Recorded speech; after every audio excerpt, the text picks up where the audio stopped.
Okay, guys, welcome to another review here from Rickydees Productions. Today we're bringing you CM Locker, and if you've been paying attention to our channel, we uploaded a review of this about, let's say, about 5 months ago. And, well, Cheetah Mobile, which is the one who makes this app, basically just revamped the app completely. So they took away what they had before and completely just did something different. Personally, I don't like it, but let's see what all the differences they made. So if you watched the old one before, you'll see the big difference here is that it doesn't have any apps on the side over here. This is really big because this was the big thing that I liked about the CM Locker before. On the side here, it used to have a bunch of apps that you could just slide over to the side and it would be able to open them up. Basically, what CM Locker did is let's get away with functionality and just make a regular locker that you already have on your phone. So they kind of made it pointless to download this app. So we can see here we got the time and the weather, which is kind of nice to see. You can decide which location that is and everything, and I'll get into the settings a little bit later. And of course, if you did watch the old one, we have this little book thing here, this briefcase at the bottom left. You can bring this up and it basically shows you kind of what you see in iOS. You can bring up a calculator, bring up your flashlight, and go straight into settings, adjust your brightness as well. Wi-Fi, turning on auto rotate, vibration, automatic brightness, and airplane mode. So this was on there before. I really like this menu. I actually do really like that. It's the only thing I actually still like about this app. Okay. The next thing we have over here is to bring up the camera. You just slide that up, obviously, and it brings it up. Nothing, and like I said, this is nothing really new. We already have these on like any launcher, basically, that you get nowadays, stock on your phone. So it's kind of seemed pointless to me to actually get it. There is one thing though that is kind of cool about it, is that you do get notifications on your screen. So if you know about Lollipop, you can get lock screen notifications on here. It is not as good though.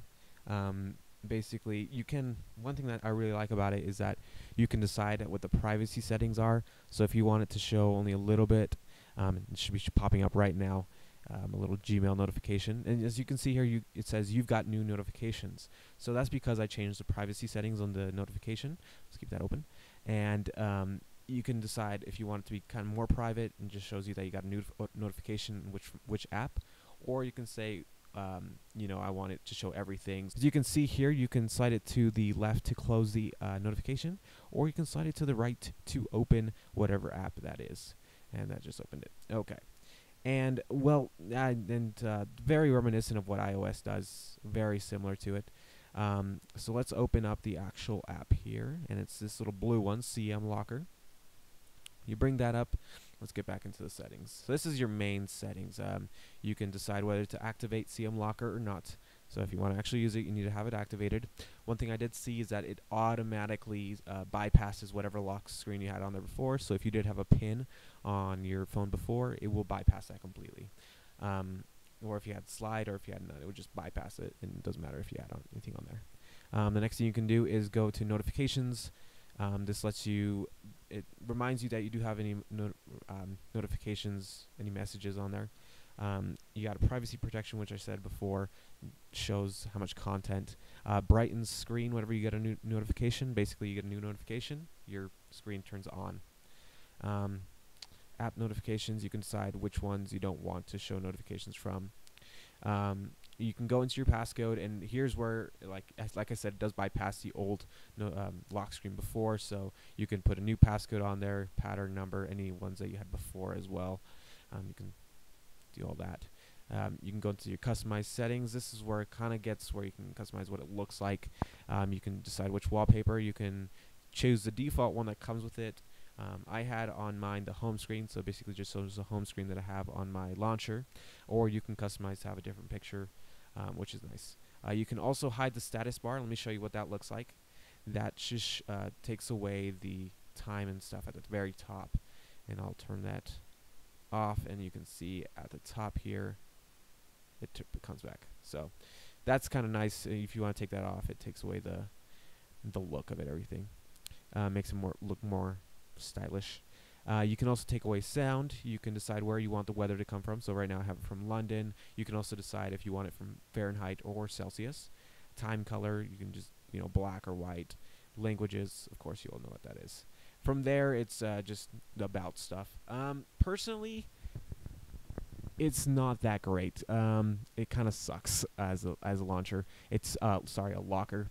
It took away what I really liked about it before, which was instantly opening apps, and basically just went for what kind of Lollipop does now. But basically, I don't really like it that much. As a person, I love Lollipop's what lock screen notifications did on here, but it does it so much better on Lollipop. Obviously, it's kind of harder to do it on a locker. But as soon as you see one notification, it won't ever show up again. So that's a really bad thing about it. So let's say you had your phone on, or maybe turned on by accident. This won't care. It'll just take away the notification. It'll still be in your notifications bar, but it won't keep that, and you'll lose basically. It kind of takes away from the point of actually having lock screen notifications. So personally, I gave this app again another 4 out of 10. It just didn't impress me again. Last time it was here on Rickydees Productions, it really the performance wasn't really that great, but it did have some functionality to it. This time they took away the functionality, and I guess it works fine. Basically, it just took away functionality that I really liked, and kept this little briefcase, which is awesome. I like that. I like the idea of it. I do like how iOS does that. But other than that, it really it's basically another lock screen to me. And it's like, why should I guess the real question here is, why should I download this app that gives me a new lock screen when I already have a lock screen that does basically all the same things except for the lock screen notifications? And like I said, the lock screen notifications aren't done that great on here as well. So yeah, personally, 4 out of 10. They took away functionality and made it like any other launcher. So thanks for checking out this review, guys. We really appreciate you watching the videos, and I will catch you guys in the next one.